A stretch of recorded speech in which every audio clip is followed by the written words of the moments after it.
We're doing like 5 to 6 grand a day. I'm making $500,000 a month. I'm sorry, a year. I'm making $500,000 a year. I'm like, fuck yeah. Hell yeah. My second successful business, right? The first one was a weed delivery business. And we went up from like, zero. We rode the wave of legality to doing like 16 grand a day. And yeah. And then at that point, I was making like $1 million a year. So I was like, you know what? Selling weed is easy. I didn't feel too proud about myself. I was like, I don't want to be a one-trick pony. I got to test myself. Plus the weed business, man, you never know what the new law is going to bring to fuck me. Like, hey, they can bring a new law. I could be out of business. Or they could do this. I could be out of business. So I didn't trust it. That's why I started the junk business, to make sure that my success was not a fluke. And I did it again. Okay.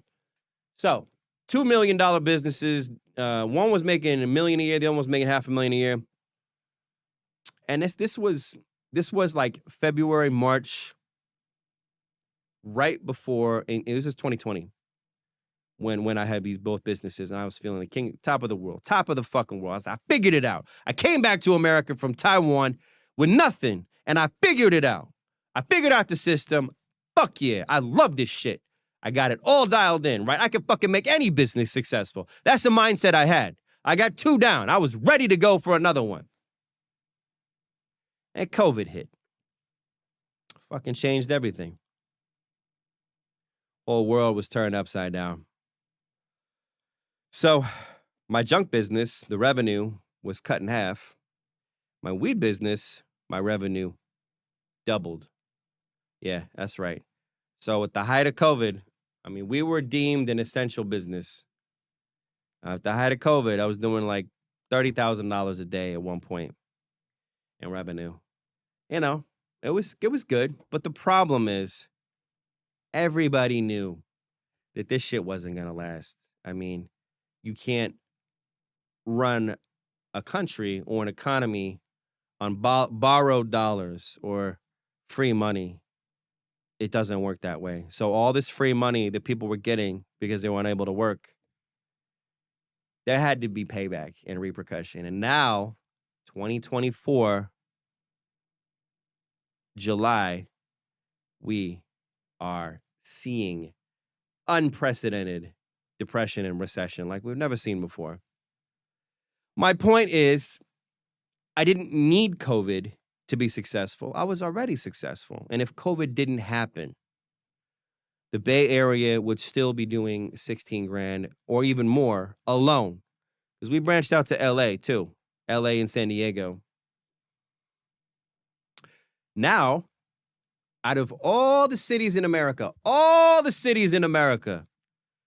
say the San Francisco Bay Area was the highest exodus out of any city in America. No other city had more people that left the city. There was no other city in America that had more people leave during COVID than San Francisco Bay Area. So I was doing 16 grand a day before, sometimes 20. Now it's 4. We're lucky if we do 6. Just a few months ago, we could do 8. Now it's 4 to 6. It's a dwindling fucking proposition. It's just fucking disappointing, It's disappointing to know that no matter how hard you try, no matter how good you do, no matter how successful you are, the government could come in and fuck you up and take everything that you've worked hard for. And there's nothing you can fucking do about it. And I tell you what, I got a serious fucking problem with that. I have a serious issue of all this work that I put in and all the shit that I studied about business, making a successful business, running a successful business, sacrificing a decade of my life for the government to come in and be like, psych! It's fucked up, man. It's fucked up. And so it made me think of other things that I could do to safeguard my income and my livelihood in my income stream, my revenue stream, like for the rest of my life. And the solution that I came up with was basically you need a closed financial loop, like a financial ecosystem where the money doesn't go out of the ecosystem. Okay. So, for example, you start your own town. And I think back in the day, they used to call this the company store. I owe my soul to the company store. I love that song, by the way, by Tom Ernie Ford, I believe is Tennessee. Shit, I forgot his name.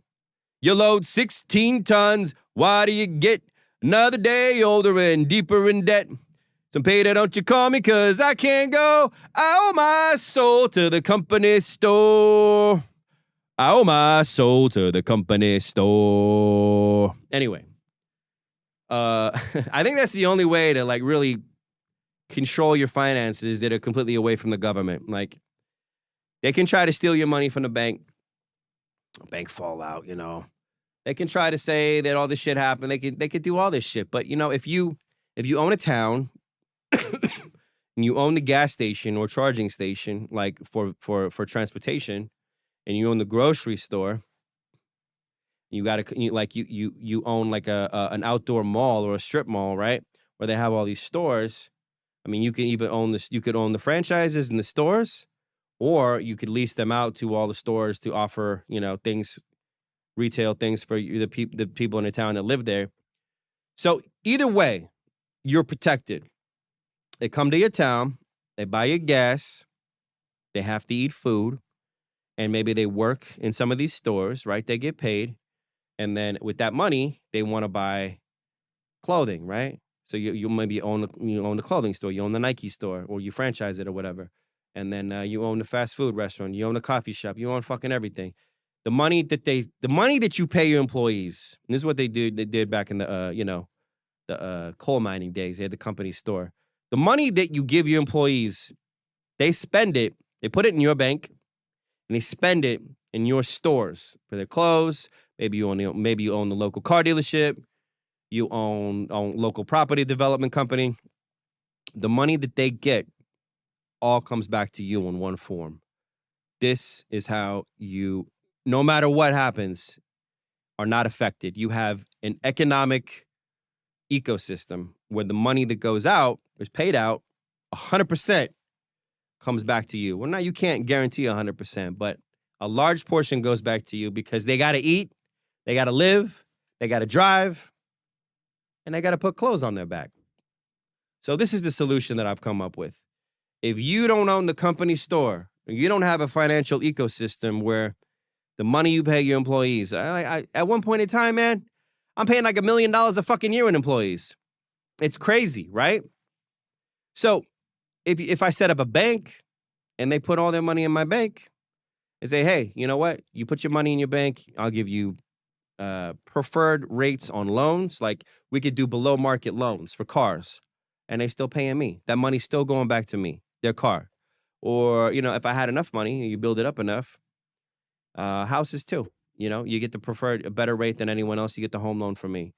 So this is a way where all of your money that you make in your company to pay your employee, a big portion of your employees' pay comes back to you. I think this was the solution that I came up with. Jesus Christ. A